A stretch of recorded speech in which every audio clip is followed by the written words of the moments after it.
And yesterday on the trail, Donald Trump renewed his criticism of the battle to retake the Iraqi city of Mosul from ISIS control. Here's what the Republican nominee said about the U.S. officials behind that operation.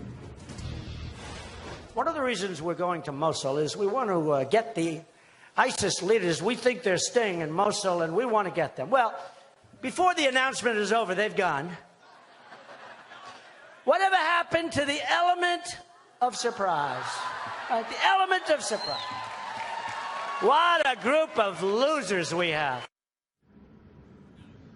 So who do voters feel can best handle the war on terror? Here's the recent ABC News Washington Post poll.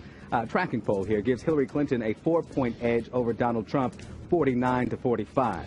Let's talk about this with our panel. We have CNN political analyst and national political reporter for Real Clear Politics, Rebecca Berg, CNN political commentator and Hillary Clinton supporter, Hillary Rosen, and Amy Kremer, Donald Trump supporter and co-founder of Women Vote Trump. Welcome back, everyone. Thank you. I want to start with you because we just heard with what Donald Trump had to say, Amy, and calling the people who are leading this effort from the U.S. perspective a group of losers.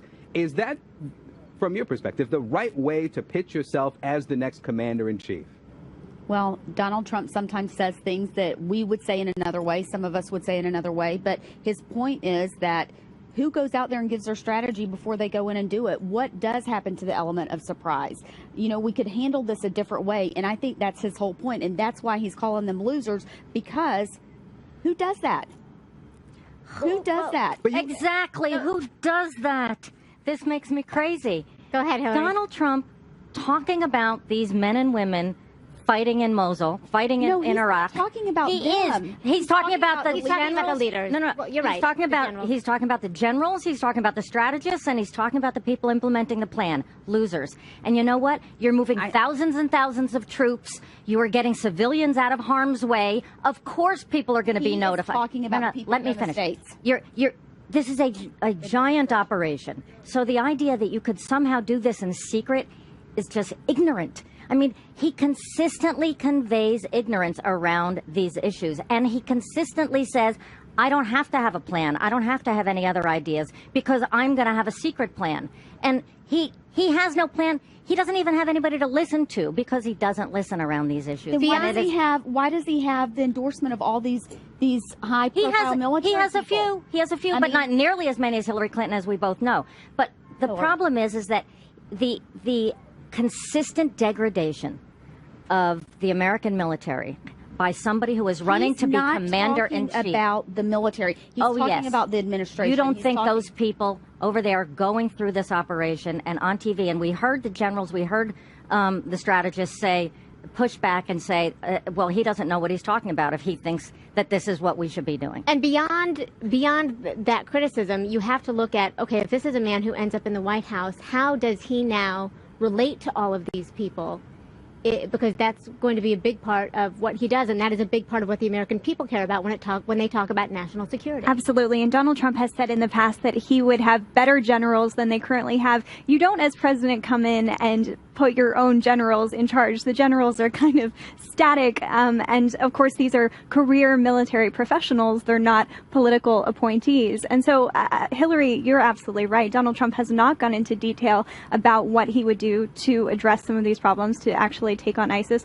And it's really, I think, remarkable that we are at a stage in the election where you look at the polling on this, and they are neck and neck on the question of who could better confront terrorism. And Donald Trump hasn't gone into detail about what his plan. Considering the fact that she was Secretary of State for 4 years, she should be well ahead because of her experience there, and she's not, because the American people don't trust her. ISIS is there because of the vacuum that was created when we just pulled everybody out without the service of forces agreement. So, I mean, what is she going to do about it? Well, Hillary, if what Donald Trump is saying and doing is so egregious, why is he within 4 points of the former Secretary of State, former senator?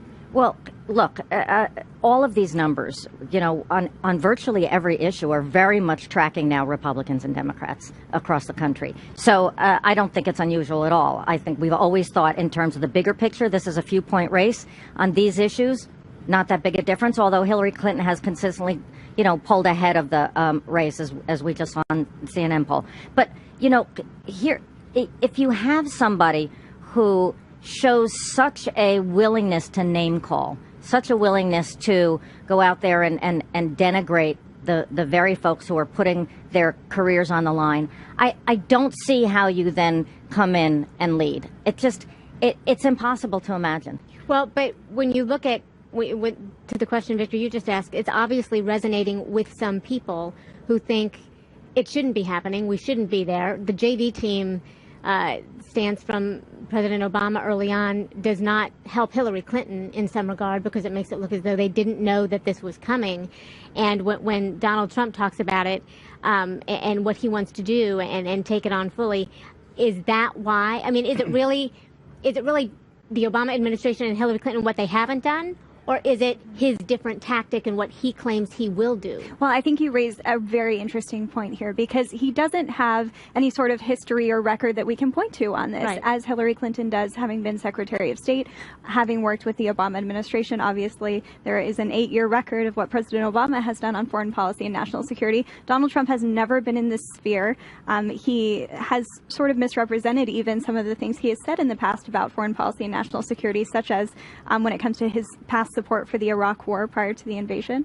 And so there isn't a lot we can, we being voters, there isn't a lot that voters can look at, point to with Donald Trump. And so they basically have his rhetoric to go by. And he does project a very sort of strong rhetoric. He talks about, knocking the hell out of ISIS, or no bombing specific the hell articulated out of them. plan But no here yet. No specific But plan. we're on the threshold of what could be an extremely successful operation for the first time in a year and a half against ISIS.